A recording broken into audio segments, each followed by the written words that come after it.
Hi, I'm Parker Deal, and I'm joined here by Mr. Mark Southard. He was an Eagle Scout, and we're in Wichita Falls, Texas. The drought was only a few short years ago. How long did it last, and what did we learn from it? So the most recent drought started in 2011 and lasted all the way into 2015. So it lasted about 4 years. And one of the things that we really learned about it, the most obvious thing we learned was how precious water is to our region.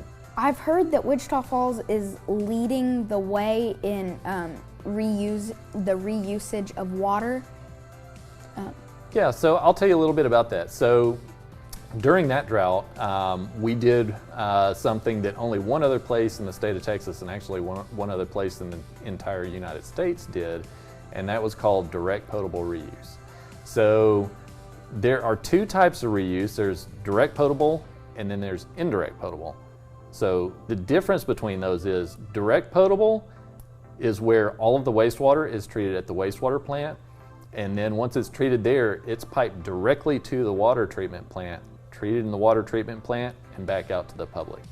And indirect, wastewater is treated at the plant and then sent out to your source water, like to a lake or river or something like that.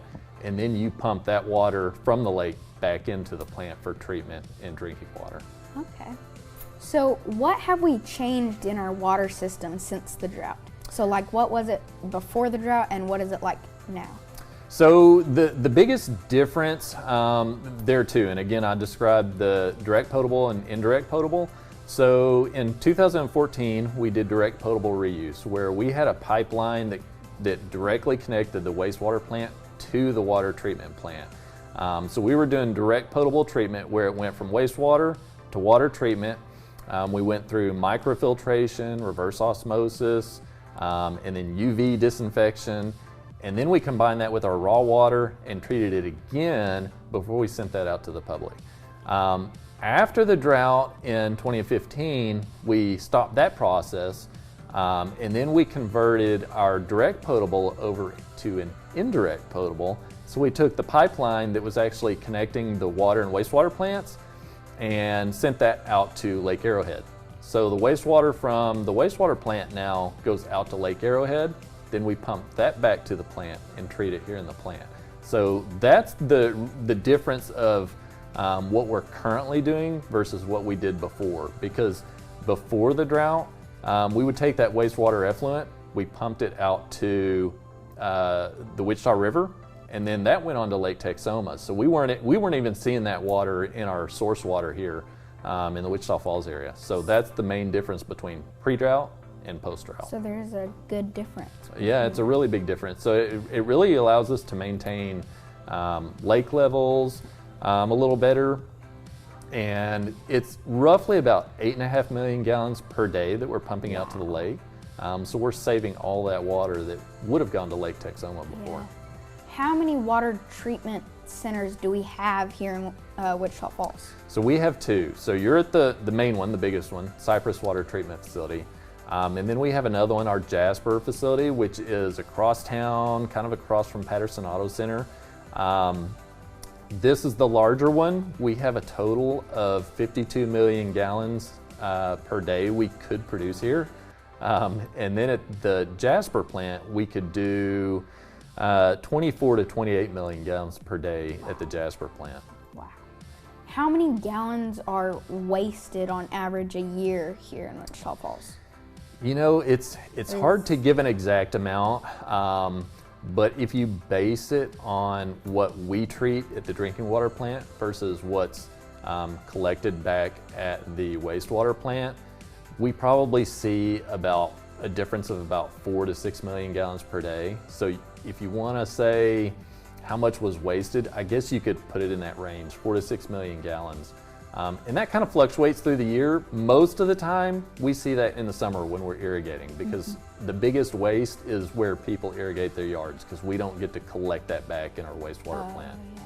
And has that changed since the drought? Like, have you noticed people being more cautious? It really has. And the best way for me to give you a good description is to tell you how how much water we treated pre-drought, we averaged about 30 million gallons per day pre-drought.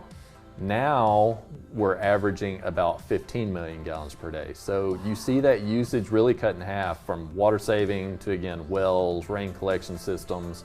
I think a lot of it is people just being conscious about how much water they use too. So we've really seen that reduction post-drought on how much water is used on a daily basis.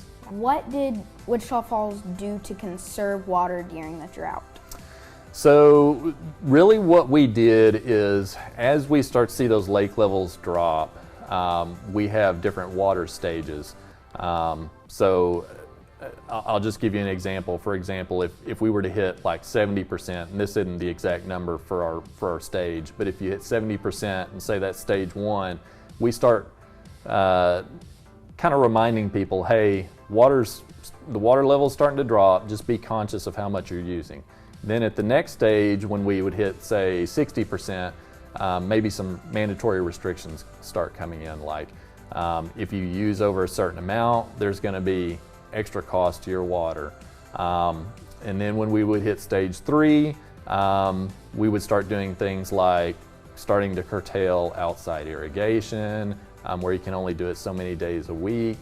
And it actually got to the point where we were in our worst stage in 2014. We were in stage 5, so it pretty much cut all outside irrigation. Some restaurants were doing everything they could to conserve water.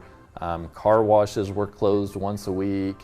There were pretty heavy fines for excessive water use. So stage 5 gets pretty drastic on how much cuts they do to water usage in the distribution system. What would happen if we didn't conserve water? Well, it's really difficult to say because one of the blessings is obviously when you get enough rain, we have enough water to use. But what we saw in 2011 through 2014 was you don't always know when you're going to get that rain. So it's really difficult to say